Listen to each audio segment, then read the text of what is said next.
सब वाले लोग आ रहे हैं।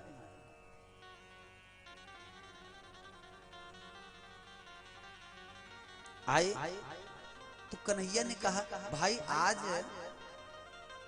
कंदुक क्रीड़ा होगी। कंदुक क्रीड़ा का क्या मतलब है? गेंद वाली खेल होगी। बोले कि चलिए।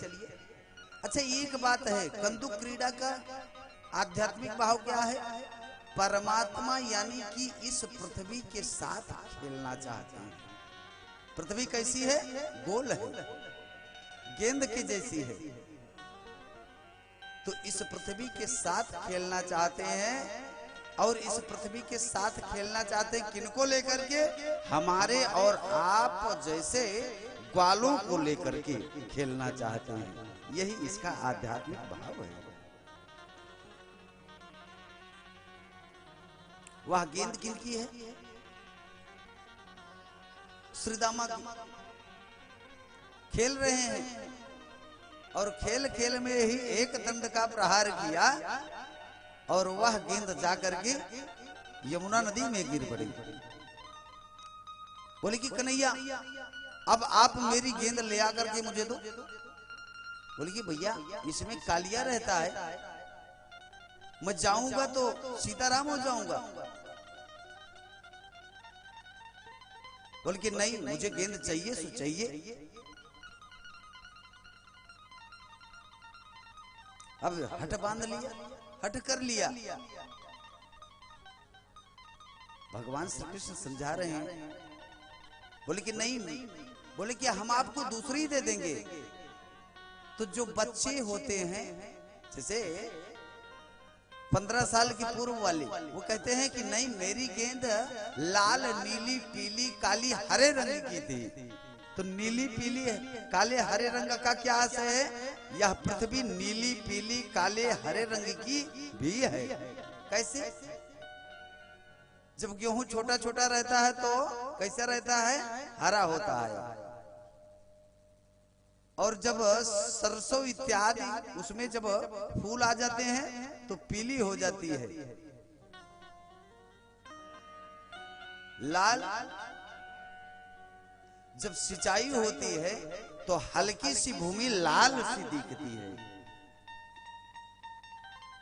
मानो इस भाव, इस प्रकरण का यही भाव है, इस प्रसंग का यही भाव है। तो बोले कि अब आप मुझे ले आकर के दो। बोले कि कन्हैया, बोले कि श्रीदामा क्या आपको दया नहीं आ रही है? भगवान श्री कृष्ण कूद पड़े, हट कर लिया। मुझे चाहिए सो चाहिए। कदम्ब के वृक्ष पर चढ़ करके बीचों बीच नदी में कूद पड़े, यमुना जी में। और इधर सूचना गई कहां? यशोदा मैया के पास आई। सब के सब गोपिकाएं ग्वाले लोग सब रो रहे हैं, हुंकार भर भर करके।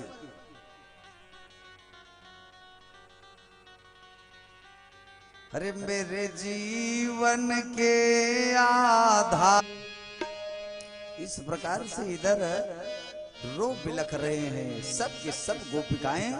यशोदा मैया नंद बाबा अपने मन में यही सोच रहे हैं कि मुझे वृद्धावस्था में संतान की प्राप्ति हुई, पर लेकिन मैं क्या करूं? वो मुझसे थोड़ा सा भी नहीं बताया। बलराम जी भी आ गए,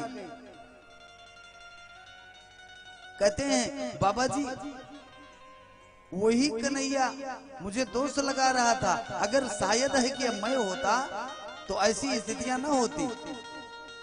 और इधर भगवान श्री कृष्ण जहां पर गेंद गिरी हुई थी वहीं पर जाकर के पहुंचे। भगवान के मुखाम्बुज का, नयनाम्बुज का जो ही अवलोकन किया, नागपत्री ने आकृष्ट हो गई महाराज, आकर्षित हो गई, खिंची हुई चली आई। बोले कि आप हो कौन? बोले कि आप मुझे जानना चाहती हो क्या? मैं नंद बाबा, नंद का लाला, मैं नंद बाबा का बेटा हूं, मेरा नाम कन्हैया है। बोले कि तुम इतने सुकुमार हो और तुम चले जाओ। बोले कि नहीं, मैं गेंद लेने के लिए आया हूं। और कालिया कालिया सो रहा है और पूंछ के पास बिल्कुल पड़ी हुई है गेंद, वहीं पर पड़ी हुई है। बोले कि गेंद के चक्कर में मत पड़ो, नहीं तो कालिया जब कुपित होगा तो बिल्कुल आपको दंश लेगा।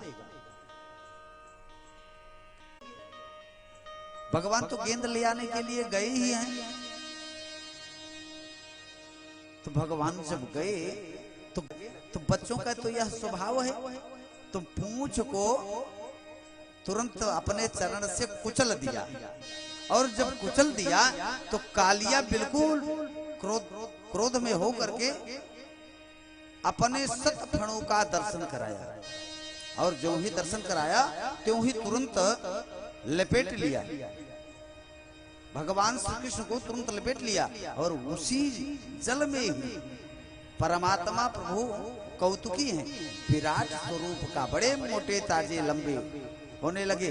और तड़ तड़ शब्द करके उसकी एक एक नसें टूटने लगी, एक एक नसें टूटने लगी। और मुख से वह खून का वमन करने लगा, पलटी करने लगा। नाग पत्नी भागती हुई आई।